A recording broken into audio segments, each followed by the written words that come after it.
Assalamualaikum warahmatullahi wabarakatuh. Syukur alhamdulillah, Allahumma shalli ala sayyidina Muhammad. Baiklah adik-adik, kita lanjut ke materi 5 ya. Kita membahas mengenai teori-teori pertumbuhan ekonomi. Teori pertumbuhan ekonomi merupakan salah satu bidang penyelidikan yang telah lama dibahas oleh beberapa ahli ya. Kita bisa mengklasifikasikan teori pertumbuhan ekonomi ke dalam beberapa kelompok. Kelompok yang pertama adalah teori pertumbuhan ekonomi historis. Salah satu tokoh mazhab ekonomi historis ini adalah Friedrich List ya, di dalam bukunya Das National System Politicians Economy ya, terbit pada tahun 1841. Jadi menurut Friedrich, perkembangan ekonomi itu melalui 5 fase ya. Yang fase pertama adalah masa berburu atau masa mengembara. Jadi pada masa ini manusia sangat bergantung pada alam. Jadi mereka hidup secara berkelompok dan berpindah-pindah dari suatu daerah ke daerah lainnya. Setelah itu mereka menginjak ke fase berikutnya, yaitu masa berternak dan bertani. Jadi dalam memenuhi kebutuhan mereka akhirnya mulai hidup menetap, bercocok tanam, beternak, dan mereka tidak sepenuhnya bergantung pada alam ya. Mereka mulai memelihara hasil buruannya yang masih hidup dan menanam jenis tumbuhan yang mereka dapatkan dari tempat lain. Masa berikutnya adalah masa bertani dan kerajinan. Pada masa bertani dan kerajinan, peradaban ini mulai meningkat sehingga kebutuhan mereka bertambah.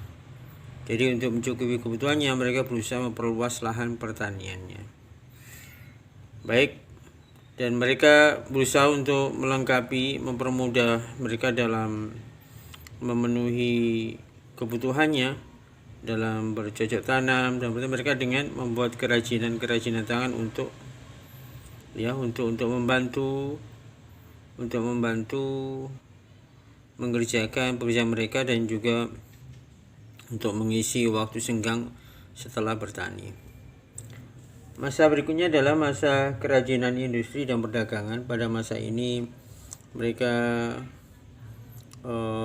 mulai menjual hasil kerajinan mereka, hasil bercocok tanam mereka ya, lewat pasar, sehingga di sini terjadi perdagangan. Salah satu ahli lainnya, kalau tadi ada Friedrich List, ini ada juga ahli Bruno Hildebrand, ada juga ini Karl Butcher ya. Karl Butcher juga menganalisa mengenai pertumbuhan ekonomi ya, di dalam dilihat dari hubungannya antara produsen dan konsumen ya. Jadi dalam mendistribusikan hasil produksinya sampai ke tangan konsumen. Tahap pertumbuhan ekonomi menurut Karl Butcher ini dibedakan sebagai berikut, yaitu rumah tangga tertutup ya, rumah tangga kota, dan rumah tangga bangsa serta rumah tangga dunia. Dalam kategori rumah tangga tertutup ini, kehidupan masyarakat pada masa ini belum ada proses pertukaran. Jadi masyarakat menghasilkan barang terbatas hanya untuk lingkungannya sendiri ya. Jadi kalau di Friedrich List tadi itu sama dengan dalam masa ini ya, dalam masa beternak dan bertani ya. Jadi mereka menghasilkan produk hanya untuk memenuhi kebutuhan sendiri. Setelah itu ini berkembang menjadi rumah tangga kota. Jadi mereka berusaha untuk memenuhi dan melaksanakan pertukaran dalam satu wilayah ini ya, dalam satu wilayah kota.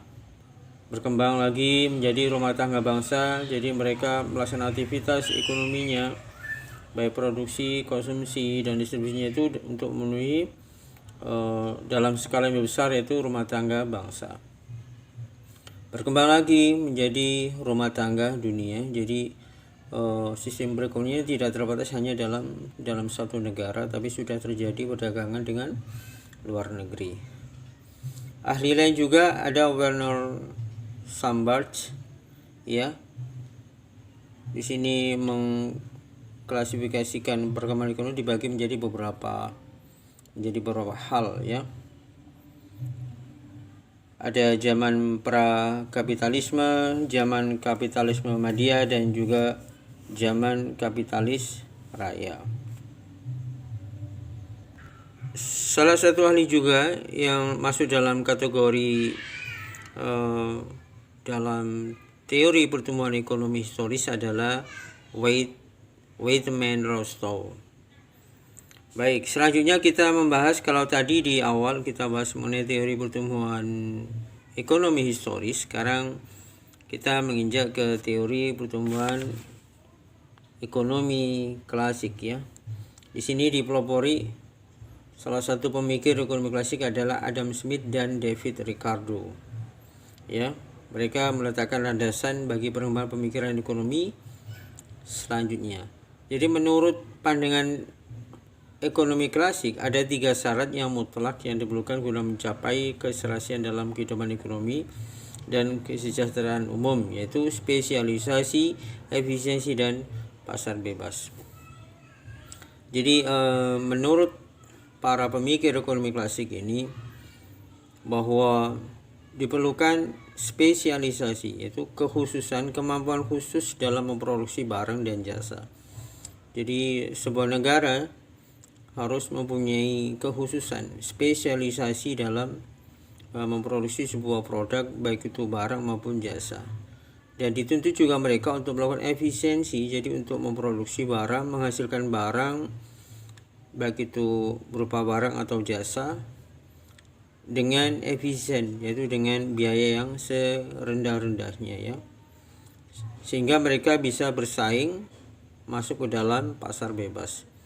Jadi pasar bebas di sini adalah sebuah kondisi ya, sebuah situasi di mana setiap bangsa itu diberikan kesempatan untuk memasarkan barangnya. Maka dari itu, kalau kita ingin eksis, Indonesia ingin eksis, maka kita harus punya spesialisasi di sebuah bidang dan juga efisiensi, sehingga harga-harga barang produk kita ini bisa bersaing di pasaran internasional. Menurut para ekonom klasik ini ya, kita bahas pertama adalah Adam Smith ya. Jadi menurut Adam Smith, pengembangan hak milik, spesialisasi, dan pembagian kerja merupakan faktor-faktor yang terjadi dalam proses pertumbuhan ekonomi secara historis. Adam Smith membagi sejarah peradaban manusia ke dalam 4 tahap, yaitu tahap berburu, tahap beternak, tahap pertanian, agricultural, dan perdagangan. Jadi menurut Adam Smith, peradaban manusia diawali dengan tahap berburu. Ya, setelah berburu, mereka hasil buruannya itu tidak hanya habis dikonsumsi tapi diternakkan. Ya, selanjutnya mereka mengembangkan pertanian, dan karena berkembang masyarakat, maka mereka menuju ke masa di mana mereka berdagang atau komersi. Menurut teori pertumbuhan ekonomi Adam Smith dibedakan menjadi 2 aspek utama ya. Teori pertumbuhan ekonomi menurut Adam Smith dibedakan menjadi 2 aspek utama, yaitu pertumbuhan output total, pertumbuhan penduduk. Ya, pertumbuhan total, output total di sini adalah unsur pokok dari sistem produksi suatu negara. Ada 3, yaitu sumber daya alam yang tersedia, sumber daya manusia, dan akumulasi modal yang dimiliki. Jadi menurut Adam Smith, bahwa suatu negara itu bisa melakukan pertumbuhan dalam ekonominya itu harus didukung oleh pemanfaatan sumber daya alam ya. kita harus mampu mengelola sumber daya alam yang kita miliki. Setelah itu dikelola oleh orang-orang yang dimana sebagai sumber daya manusia yang mampu mengelola sumber daya alam tadi itu, dan dalam pengolahannya kita mampu mengakumulasi modal ya karena pengelolaan sumber daya oleh sumber daya manusia itu memerlukan modal. Aspek berikutnya adalah pertumbuhan penduduk. Jadi menurut Adam Smith, pertumbuhan penduduk dinilai mampu mendorong pertumbuhan ekonomi ya. Ekonomi bertambahnya penduduk akan meluas pasar, dan meluasnya pasar akan memperoleh tingkat spesialisasi dalam perekonomian. Jadi menurut Adam Smith, suatu negara yang jumlah penduduknya berkembang itu apabila bisa didorong secara positif, maka akan meningkatkan pertumbuhan ekonomi karena pasarnya semakin luas. Ya, ini kita bisa lihat di negara kita. Salah satu faktor yang menopang ekonomi adalah karena negara kita adalah jumlah penduduknya banyak, sehingga produk itu bisa diserap oleh pasar yang besar ya.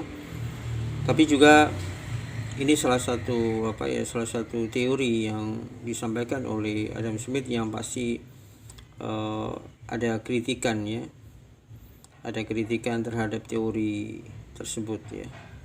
Karena ada beberapa faktor yang mesti kita pertimbangkan ya. Jadi bukan hanya jumlah penduduk yang besar, tapi juga kita harus pikir bahwa mereka juga menjadi sumber daya manusia yang positif, yang mempunyai kemampuan.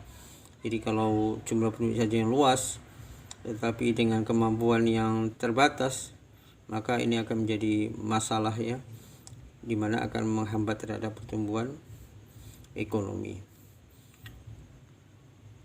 Ekonom selanjutnya itu adalah, di samping Adam Smith ada David Ricardo ya. Menurut David Ricardo, pertumbuhan penduduk yang semakin besar sampai menjadi 2 kali lipat pada suatu saat akan menyebabkan jumlah tenaga kerja melimpah. Ini juga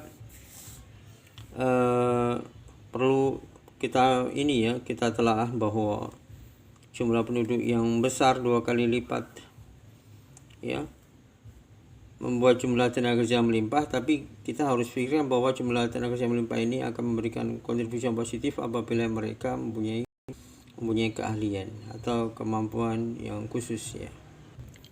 Menurut David Ricardo, dengan jumlah penduduk yang besar ya, yang bisa mencapai 2 kali lipat, itu akan mengakibatkan upah menjadi turun ya. Dengan upah menjadi turun diharapkan terjadi efisiensi ya.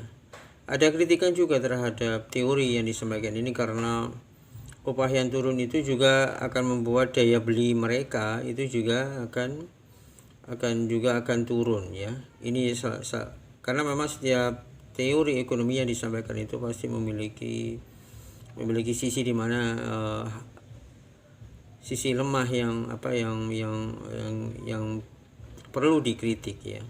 Seperti yang disampaikan oleh Adam Smith, juga yang disampaikan oleh David Ricardo ya.